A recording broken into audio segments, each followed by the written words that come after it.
In April, I walked through my suburb to Blue Door Studios. I spoke to the master printer Colin Cole about art in Joburg and about how it's changing and evolving. I'm going in, I'm going in, I'm going in.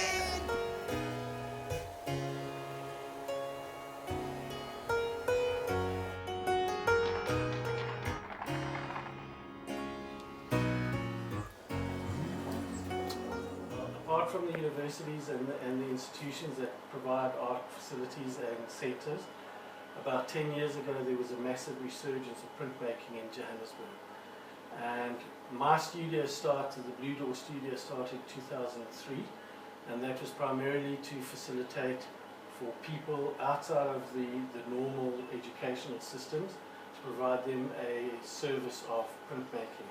Simultaneously, places like the Bag Factory opened in downtown Johannesburg.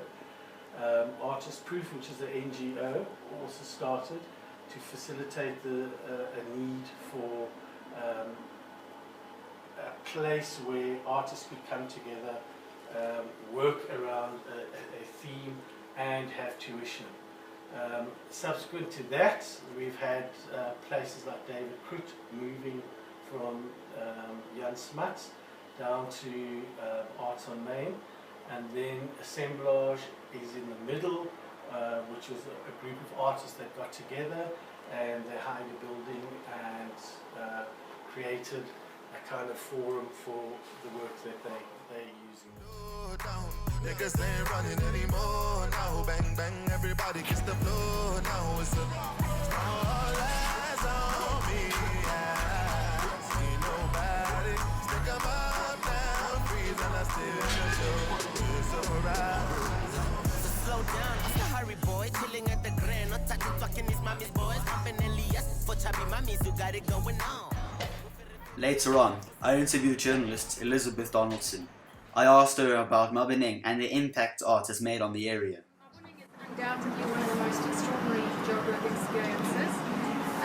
It has really come up and grown into itself in the last 5 years. It's the brainchild of Jonathan Ludeman, who really saw an opportunity to develop a new and unique part of Joburg as a lifestyle destination.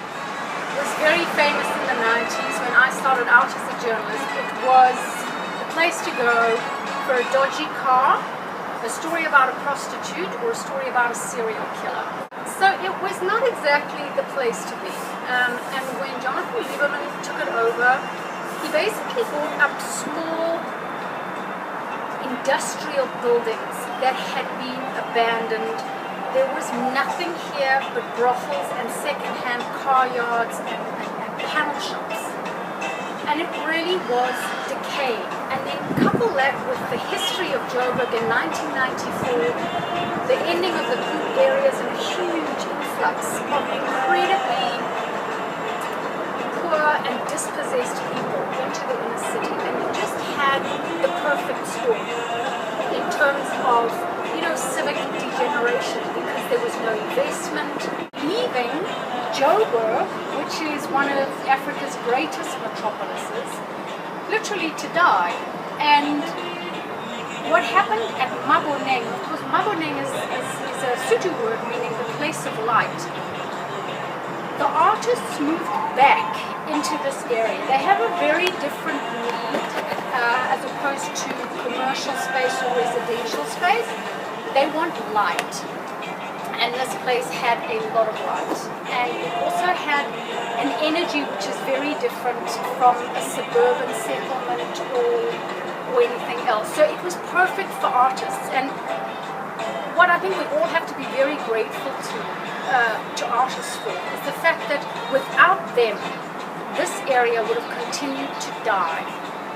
And because of artists and their sort of eternal hope in the human condition, everybody came back into Maboneng, and it's now really a thriving area. It is so busy on the weekends, you can't park, you can't do anything, there's always beautiful events.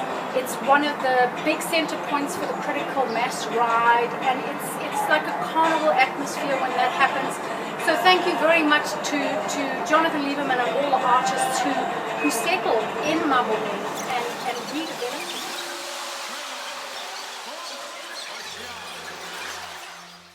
After touring around Maboneng, we met a very prominent artist, Mbongeni Richmond Buthelezi, and I interviewed him about why he chose to work in Maboneng. But for me in particular, I wanted to be in a space where, I'll be able to allow people to come see my studio, and how I do this. I've always had my studios in the city, because of, the context in the city, they just to understand. My very first studio was downtown in Newtown, and I moved on to Oakland Park, and I came down to the August House, and now it's Maboneng, So you can just about see that I've always been around the city. And the whole idea, is to try and to be where people are. My work has always been about people. And Maboneng, as a new space, if I remember well, we started way back in 2008. And when it started, I was one of the artists that was actually invited to come and have his studio down here. But at the time, I was still locked up, with my knees in my old studio. But Unity, that is fast developing, because Maboneng is really growing and growing. For showing us your studio and explaining the way you create art and how you make your living here. Thank you so much, Lou. I know that I was doing this for the project. All the best, and I just wish you all the success in the future. Thank you. What brought you to Maboneng?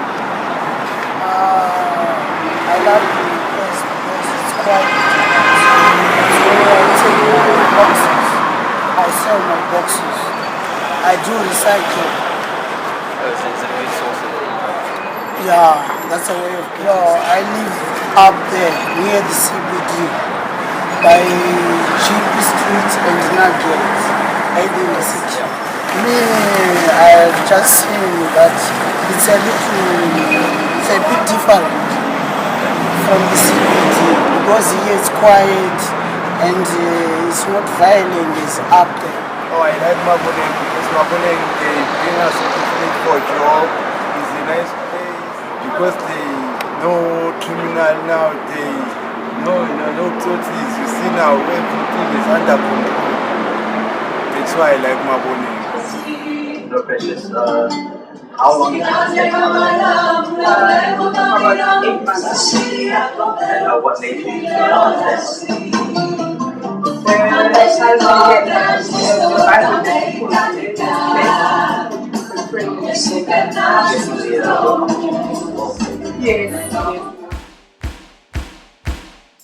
So throw your hands